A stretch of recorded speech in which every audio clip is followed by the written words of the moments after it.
So spend the extra money, get you a head cradle, it's worth it. Cool? All right. Any questions on that so far? No? All right, here's where the fun begins. All right, so with our technique and the way that we do it, our tables are low, right? Most of us, if you're ever going to get a massage, their tables are really high, and they have to work like this, right? It's really hard on the shoulders and the elbows and even the back to do a massage on a high table. However, with our low tables, it allows you guys to use your body weight.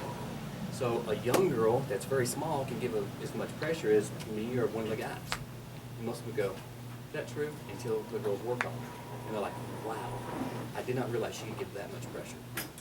Have a girl that works at the front desk, she's maybe 100 pounds dripping wet. And she can give so much deep tissue, it makes the guys yell. So it's effective and it works. Cool? So we want to always make sure that our table hits at or below the kneecap. Okay? So you guys have already got your partnered up. So what you want to look at right now is which one is the role of the student and which one is the role of the client. Okay, so the role of the client is going to be the one on the table. So we want to make sure that our table height is set up for the role of the student. Does that make sense? Okay. And the reason we come up with that terminology, it sounds better than saying, well, I'll do you, you want to do me?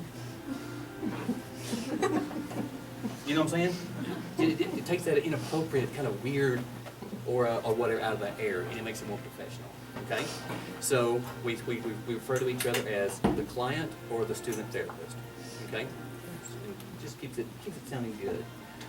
Also, so one thing I forgot what I was going to say. When we come to getting onto the tables, the term is called disrobing. Okay? I never want to hear somebody say, okay, go and get naked and get on my table. Get what? Not professional, not something we want to do, right? It's also called the table, it's not called the bed. Okay? So what we want to do is we want to take all that negative connotation away from massage. Because I want you guys to be leaders in massage therapy. Do it differently than young people do. Think more professional, be more professional, and be stars and leaders. Okay? So it's called a table, and it's called disrobing, right? Good. Because I will catch you on that, and I will call you out in a heartbeat. All right? Okay. So let's check our table height. And okay, here's another information. The student that is doing the role of the client will be using their sheets. Okay? So basically, here's what that means. If let's say me and Kendra are partners today, and I'm going to use my own sheets, right?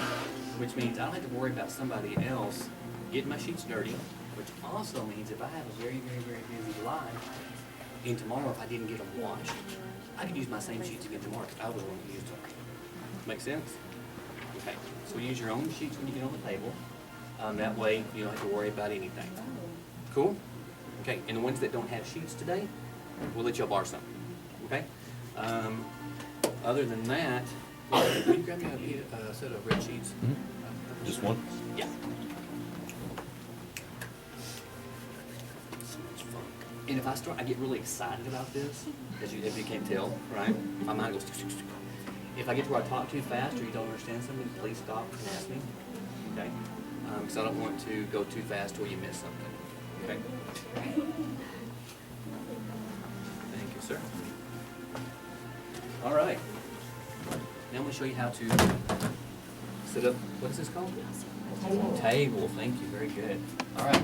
So with our sheets, we have the fitted sheet, the top sheet, and a pillowcase. Right? Here with this one.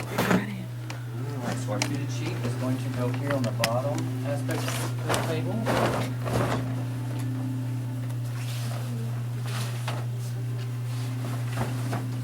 Thank you.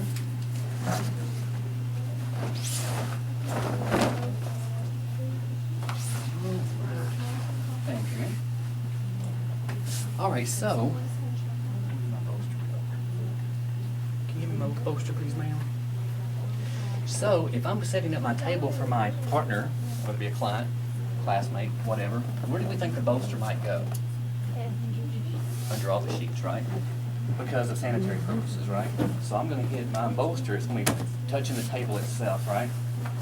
So we don't have to worry about cleaning it all the time because there's a barrier between the client and our tools. Okay? All right, so bolster hit about here.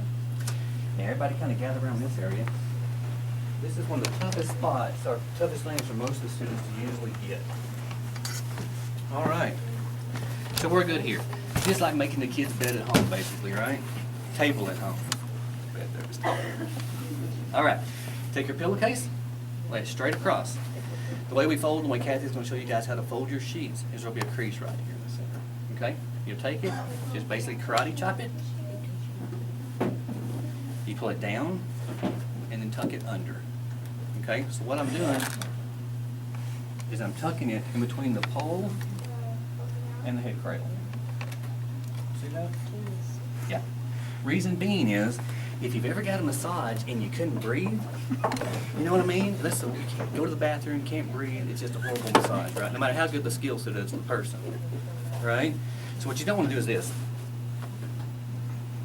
Because there's a big gaping hole right there where they got fabric right there in their face, right? So you want to always pull it back. Tuck it in there. Cool? Any questions on that? Not until you try to do it. When you try to do it, you're going, what did I just do? I can't figure it out. All right. Let's go back to our tables and let's set up our draping on the table.